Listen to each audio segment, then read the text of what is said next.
आज शनिवार का दिन है, जिस दिन अपन इस दरिद्रता से मिलने के लिए पीपल के पेड़ के नीचे आए हैं। हिंदू धर्म में ये दिन पीपल के वृक्ष के लिए पूजनीय होगा।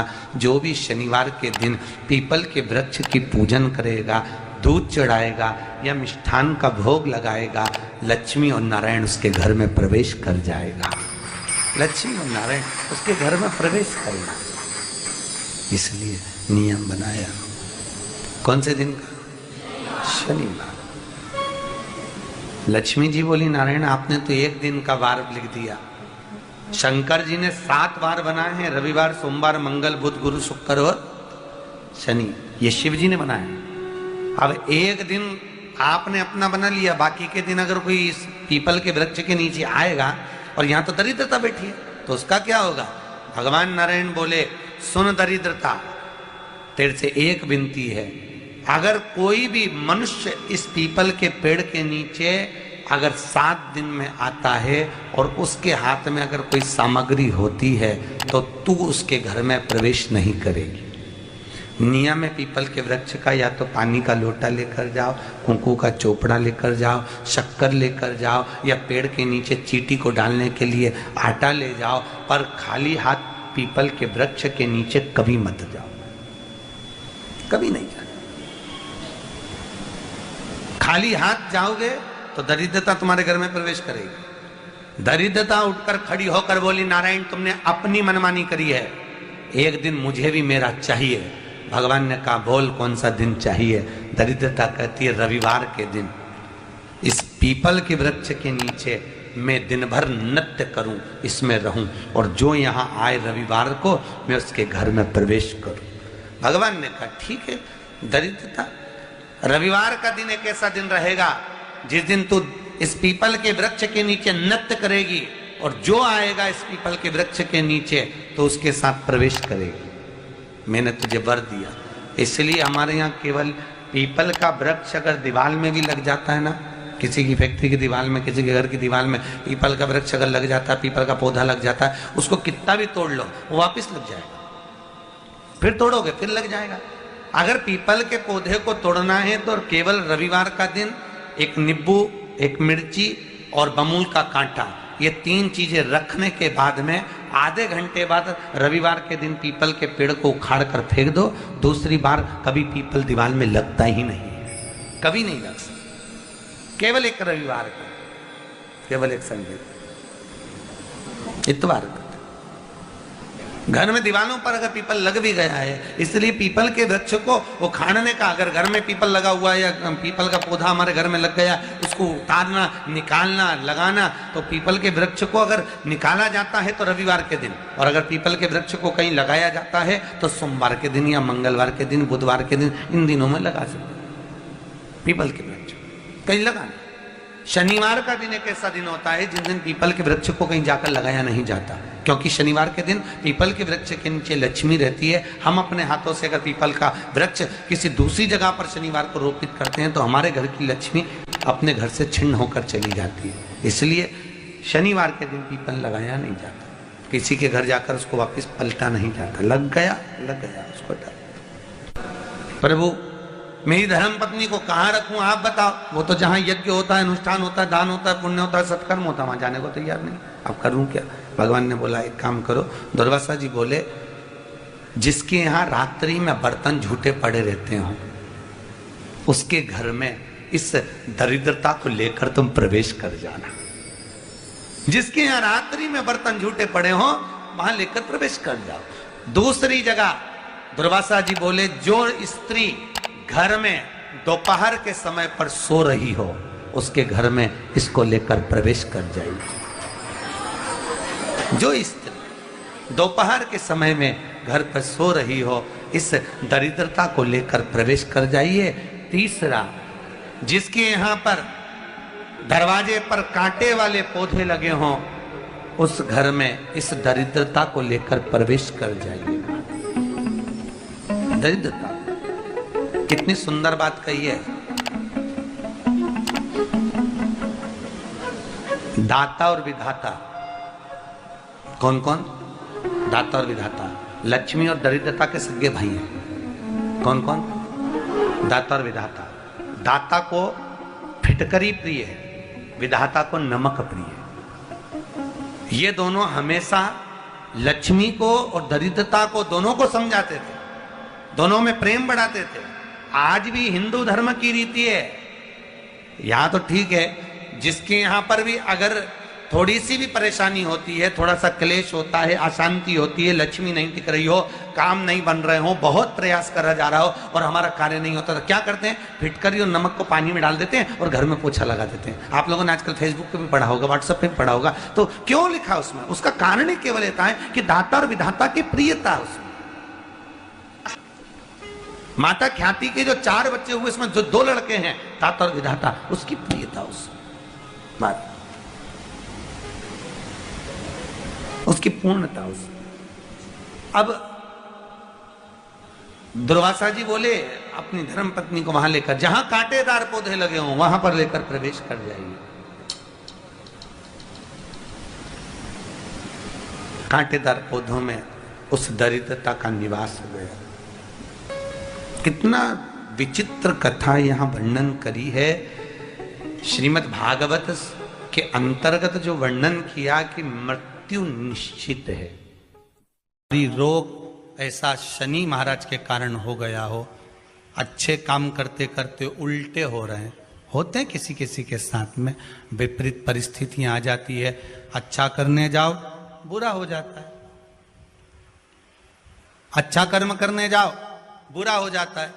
तो पीपल के वृक्ष की जो छाल होती है, छाल देखिए, पीपल के वृक्ष में जो छाल लगी होती है, उस छाल को घिसकर चंदन बनाकर भगवान शंकर का स्नान कराकर, अभिषेक कराकर, पूजन कराने के बाद में पिपलेश्वर महादेव का नाम लेकर, कौन से महादेव?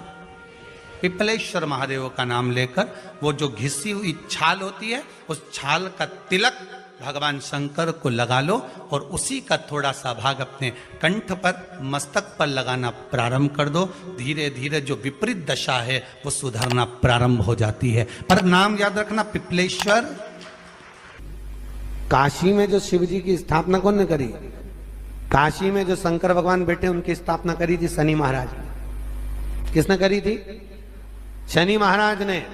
क्योंकि भगवान शनि महाराज को उनकी माता के द्वारा श्रापित हो गए और शनि महाराज कांपने लगे।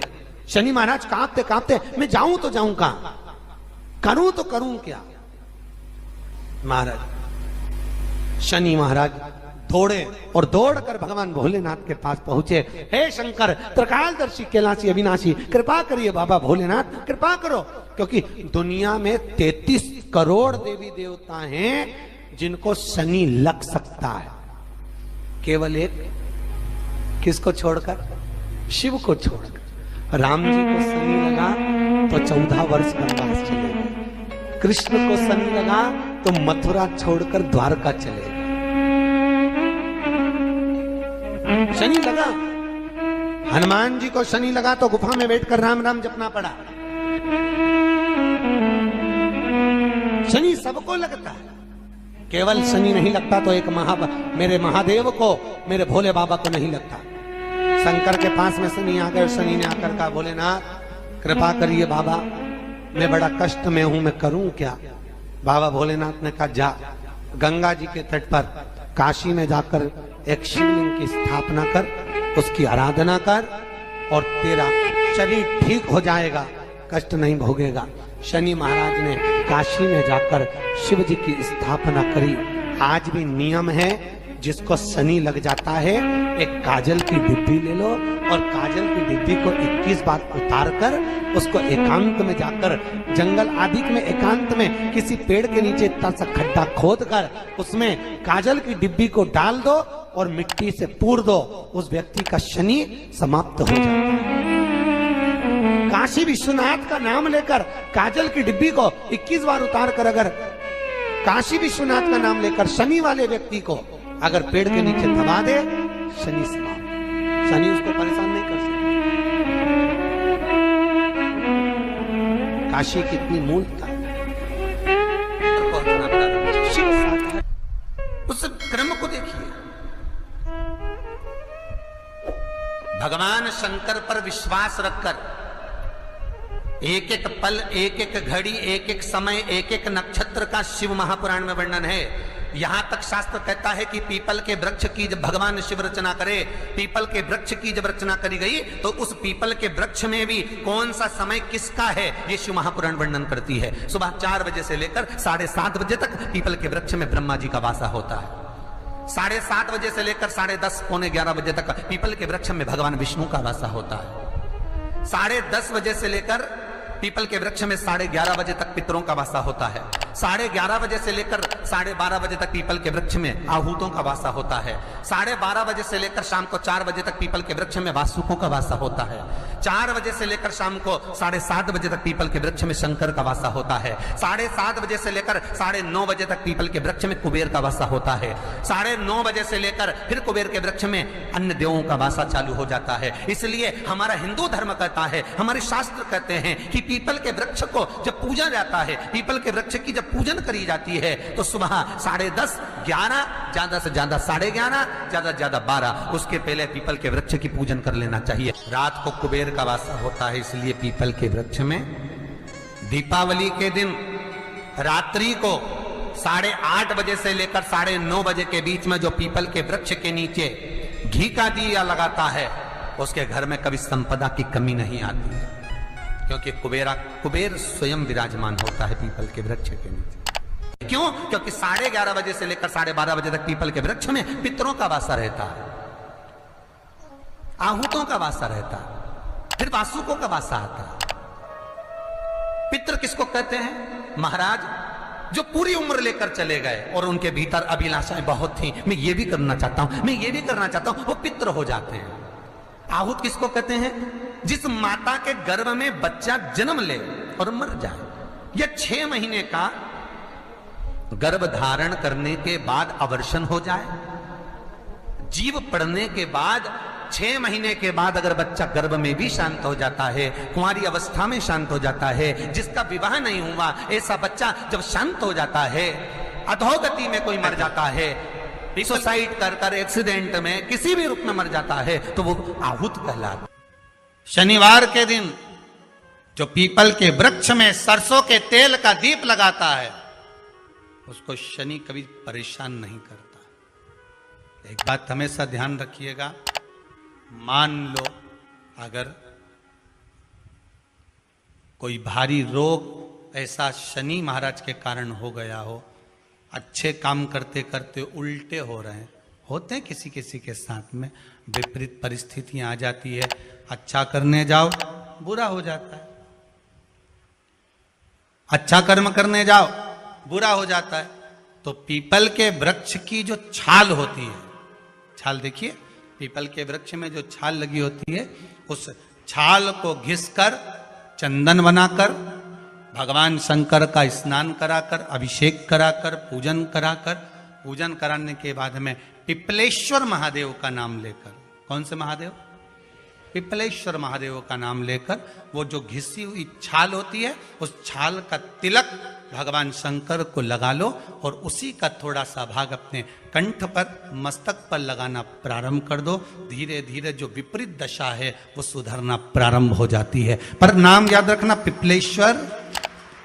जम कितना भी दुख, विपदा, कष्ट सम्मुख में खड़ा हुआ हो, कितना भी दुख, पूंजी धन की अगर आपको कमी पड़ रही है और ऐसा लग रहा है कि मेरे पास में कुछ भी नहीं, हम तो यहां तक कहेंगे कोई मकान बना रहे हो, बेटी का विवाह कर रहे हो, बेटे का विवाह कर रहे हो, कोई अच्छा कार्य कर रहे हो, धन संपदा की भी कमती दिखे तो समय पर कांता भगवान का स्मरण कर, कांता चक्र का स्मरण कर, शिव और नारायण का नाम लेकर, एक बेलपत्र, एक शमी पत्र, एक श्वेत पुष्प, एक लाल पुष्प, दोनों हाथ में लेकर भगवान शंकर के अशोक सुंदरी के स्थान पर अगर समर्पित करा जाए तो संपदा की भी कमी नहीं आती। वो कांता चक्र है जो नारायण के। यहां तक शिव महापुराण की कथा कहती है, अगर कोई विद्वत ब्राह्मण ने आपको बताया है कि आपके घर में पितृदोष है, कोई विद्वान ब्राह्मण ने बता दिया कि आपके घर में काल सर्प दोष है, कोई विद्वान ब्राह्मण ने बता दिया कि आपके यहाँ पर ये वास्तु दोष है, और इस दोष को मिटाना जरूरी है। कोई ने आपको बताया, उस समय पर हमें घबराना नहीं।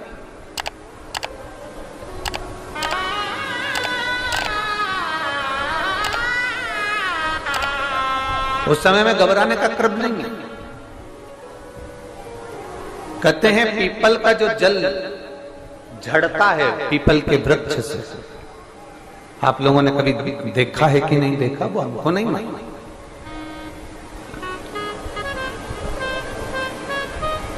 कितना भी अगर कोई वास्तु दोष बता दिया, पितृ दोष बता दिया, काल सर्प दोष बता दिया, कितना भी अगर कोई दोष बता दे, तो पीपल का जो जल वृक्ष में से झड़ता है, कभी कभी आप उसके नीचे हाथ रखकर देखना, थाली रखकर देखना, उसमें पत्थर पर देखना, तो वहां पर भी पानी के निशान आपको मिलेंगे, बूंद के निशान मिलेंगे।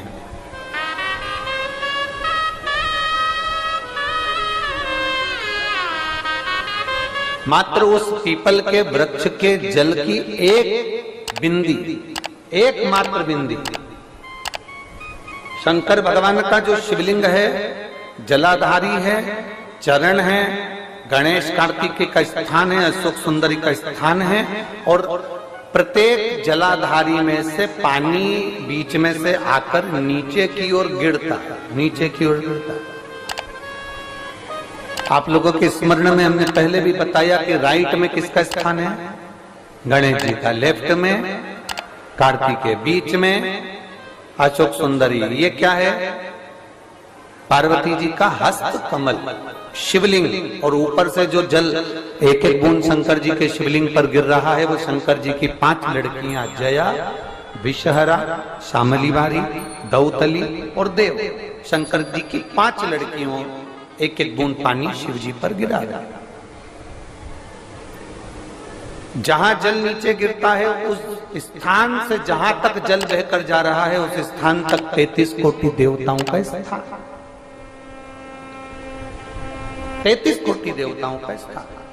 अब जहां पानी आया, जहां नीचे गिरा, उसके बीच में जो स्थान होता है, आप लोगों ने देखा है कि नहीं देखा? जिनने देखा है जरा हाथ उठाओ। ये पानी जैसे यहां तक आया और यहां के बाद नीचे गिरेगा, तब वो नाली के माध्यम से बाहर जाएगा। तो जितनी दूर यहां से वो नीचे की ओर जो गिर रहा है, यहां से वो नीचे की ओर जो पानी जा रहा है, ये जो स्थान होता है, ये हमारे 3 दोषों को निवारण तुरंत कर देता है। एक हमारा पितृदोष, एक हमारा काल सर्प दोष, और एक हमारा वास्तु दोष का निवारण ये तुरंत करता है।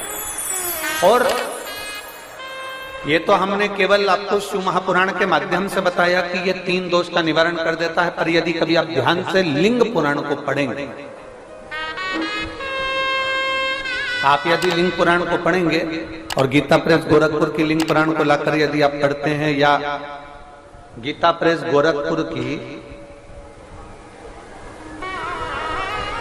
शिव अंक को भी आप अगर पढ़ेंगे,